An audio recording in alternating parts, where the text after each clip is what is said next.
Let's move on with our bulletin. A standoff between Eskom and Exxaro over black shareholding is likely to put the power utilities' coal supply in jeopardy. Eskom is now demanding an urgent meeting with Exxaro after its decision to scale down its BEE ownership at status from 50% to 30%. ANN reporter Mpuma Toho has the full story. Eskom's major supplier Exxaro announced that it will drop its BEE ownership from 50% to 30% after its old BEE deal had expired. Spokesperson Kulupasiwe says the new 30% shareholding structure will not see Eskom changing its existing long-term supply agreements with Exxaro. We do not have the full reasons as to why they are doing it, which is why we want to have a meeting with them to understand as to where they are heading and what plans they have in terms of them meeting their obligations in terms of the contracts that they have with Eskom. Now it appears Eskom may not be able to change the terms of its existing long-term supply agreements with the coal supplier company Exxaro. For contracts like Medupi, for example, which is going to run for 50 years, there's no reason at this stage for us to extricate ourselves. Energy expert Tshepo Kgadima supports Eskom's sentiments that black ownership should be promoted. Large mining companies, which today, unfortunately for us, are still owned by foreign equities and institutional investors here locally, therefore robbing off ordinary citizens that opportunity of creating wealth for themselves. ANN7's business editor Clive Ramatiwela Smith says it's difficult for companies to keep to black ownership, but Exxaro defends its position, saying it complies with the current mining charter, which requires 26% BEE ownership. And so that's why it's become very difficult to keep up with the requirements of becoming 50% black owned, simply because the shareholdership has been diluted and continues to be diluted by the fact that when the black shareholders sell their shares and catch up their shareholdership, what that does, it increases the shareholdership of the previously advantaged. While Eskom says it subscribes to the black emerging miner strategy, which stipulates 51% black shareholding, Exxaro's plans to replace the black shareholding structure raises questions about whether there's any plausible reason to reduce BEE ownership, and whether Eskom can afford to replace Exxaro with other 51% BEE compliant suppliers. Mpuma Toho, ANN7, Johannesburg. Well, joining us in studio this evening to discuss this further is energy expert Mr. Tshepo Kgadima. Good evening to you, sir. Thank you for joining us here on ANN7. Yes. Always a pleasure chatting to you. Exxaro, Eskom face-off, what do you think has prompted Exxaro to take these steps and make this decision? Look, I think the decision was long coming. We should have foreseen it, should have anticipated it. We must bear in mind that Exxaro was actually formed as a result of a spin-off of what was once an integrated resources company, Eskom, which had coal assets, iron ore assets, and steel milling assets. The steel milling assets are what is now called ArcelorMittal. The iron ore assets are what is now known as Kumba. And the coal assets are what is now known as Exxaro. And Exxaro was formed as a result of the merger between a black-owned coal mining company called Eyesizwe, which was headed by Mr. Sipho Nkosi, who is the erstwhile CEO of then the merged Exxaro, and Mr. Konfokonia, who was then the CEO before Mr. Sipho Nkosi came in. But at that time of that merger, the 51% shareholding that we saw, that was Exxaro being a black-owned and black-managed enterprise, it came with a number of restrictions. The 10-year lock-in period, whereby the black-owned shareholders could not sell. Of course, Exxaro is a listed entity. And the 10-year period expired last November. So it's something that we should have anticipated, something that has long been coming.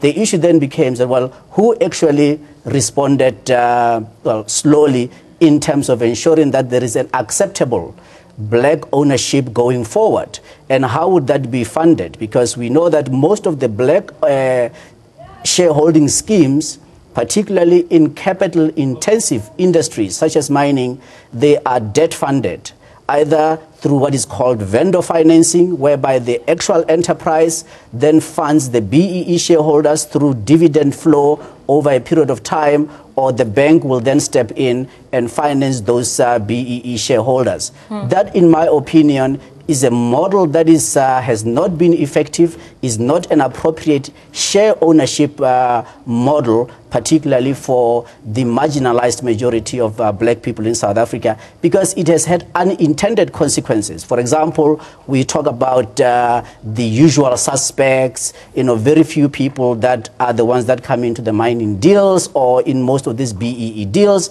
because the banks become comfortable with only funding a certain group of people. So funding, by and large, becomes a problem, but also access to the ordinary people is also what is a problem. So this issue with Exxaro, we should have foreseen it, but Eskom now is at a point in time whereby it desires to be an effective catalyst for transformation, particularly of economic transformation and ownership by the majority, to ensure that as a key state-owned enterprise, very critical in this economy, it can then leverage, use that muscle to ensure that the companies that offer products and services into Eskom should be transformed. So Eskom is at a crossroads, because to the extent that they want black ownership to really increase, at the same time, the question becomes, well, how do we then fund that ownership of by black people into those? So these are critical issues.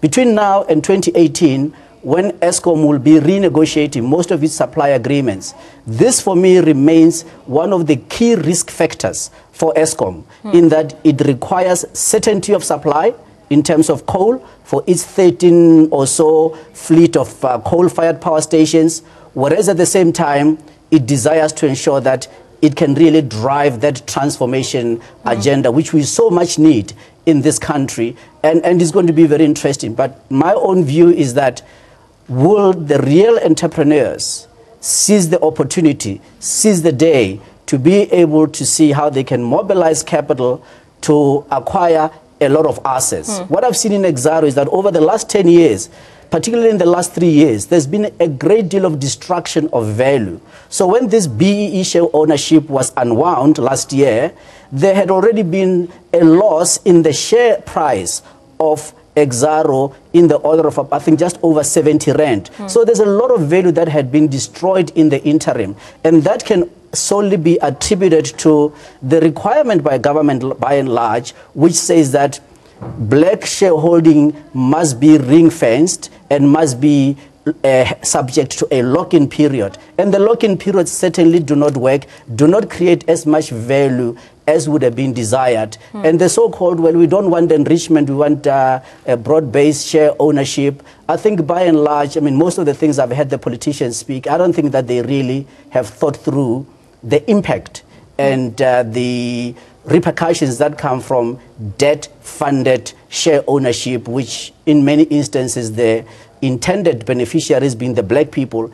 At the end of the lock-in period, they end up poorer. So this is a very important time in terms of our economy. How do we continue to drive economic growth, whilst at the same time ensuring that there is that very much needed economic transformation? Will the ANC on Sunday come up with different solutions, appropriate and effective, to address this issue? That remains to be seen, but unfortunately I'm very, very skeptical about that. Mr. Khadima, on the topic of transformation, at face value it could be assumed that, or it could seem as if Exxaro is not, on par with the transformation agenda. It could seem or be perceived that they are maybe against transformation. But what are the key benefits for Exxaro in taking this decision? If you could break down those benefits for Exxaro by making this decision for the company, what are those benefits? Look, if you go and you borrow money from anybody, they expect you to pay it back.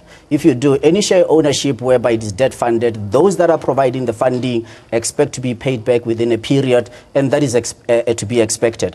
I do not really blame Exxaro to the extent of the unwinding of the BEE structure. They are now intending to put in a new black ownership structure, which will equate to 30%. The question becomes, well, how is that new black ownership going to be funded, and what are the lock-in mechanisms that will be applied, and will those lock-in mechanisms ensure that indeed there can be wealth creation for the black shareholders? That remains to be seen. I am still, unfortunately, very skeptical in terms of the manner that it is. But Exxaro is not alone in this regard. We need to bear that in mind. There are 3 other large or even larger coal suppliers into Eskom. We can talk about South 32, which used to be called BHP Billiton Coal, South Africa. We can talk about Anglo Coal, as well as Glencore, which acquired Xstrata. Xstrata, traditionally was a big supplier into Eskom. So when we look at these 3, they are even less transformed.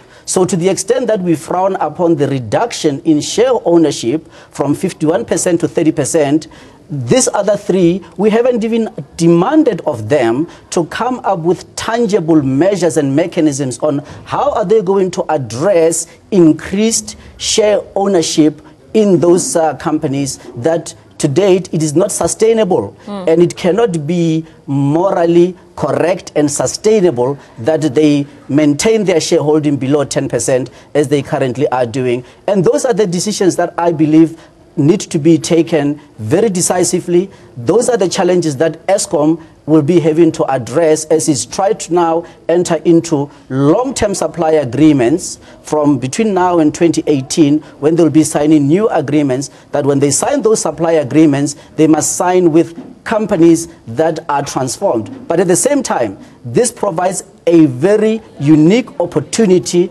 that Eskom can use its muscle, its buying power, because Eskom buys over 100 million tons of coal a year. It can then use its buying power to be able to ensure that transformation now, once and for all, can truly be realized and can be something that we look forward to. So I think Eskom will have to give direction in this regard, but they will have to do so carefully to ensure that they do not end up with a situation that we saw with Glencore, where one time they said, look, we're no longer going to be supplying from Optimum Coal, the coal into the Hendrina power station, and that created a lot of uncertainty for Eskom, which is on a extensive capital raising exercise. And as it raises capital, it needs to ensure that its operations are intact. And security of supply of the feedstock, being coal, is critical in that element, in that regard.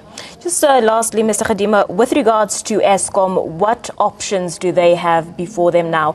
Is it within Eskom's capability to, dismiss the contract it has with Exxaro? Are there other companies who meet both the BEE criteria and the capacity criteria as well? Does this leave Eskom in a difficult situation, do you think it is a decision that will be difficult for them to make? What do you make of this? It's going to be a difficult road for Eskom unless there are other partners that come to the fore. Eskom alone cannot achieve to bring about that transformation effect that is so much required. We need to see government, particularly the Department of Minerals, it needs to come to the fore. We need to see National Treasury also coming to the fore in terms of how to also ensure that there is sufficient funding that can come in to acquiring assets which otherwise currently are sitting, are concentrated in the big 4 players, Exxaro, Anglo Coal, Glencore, as well as South 32. That oligopoly needs to be broken down. And in breaking down that oligopoly needs to be done responsibly to ensure that then you can be able to spread the ownership. But as you spread the ownership, how that gets acquired is a very critical thing that needs to be. So the bankers need to come to the fore. The largest money manager in the continent, being PIC, needs to come to the fore. I must lament that 2 years ago, when we saw equities, meaning share prices of most of these companies being at the lowest ever, we did not see PIC coming to the fore to then mop up most of that shareholding, which now they could have been able to use responsibly to ensure that it can accrue to largely black shareholders and therefore achieve that transformation effect. On the topic of coal supply, how critical is this contract to Eskom? Well, remember, Exxaro is not the only supplier. Yes. So I'm saying that we need to look just beyond Exxaro, that all other big suppliers into Eskom, they are in fact less transformed than even Exxaro. So the question has to be, well, what will Eskom do in this regard? What demands are they going to be placing on the other three major suppliers outside of Exxaro? And when they do so, will there be entrepreneurs, black-owned companies that will then be able to come to the forth, not only to acquire the producing assets and coal deposits to ensure that they can then start new mines which will supply those various operations of Eskom. And also they do so, where are those operations and assets located in relation to the power stations of Eskom? So these are very critical times for Eskom, and I think in the next year or so, we are going, this is not the end of the story. In fact, this is just the beginning of what is otherwise a painful, but yet I think a very unique opportunity where at least in this least transformed industry, the mining industry, we can start to see a real transformation.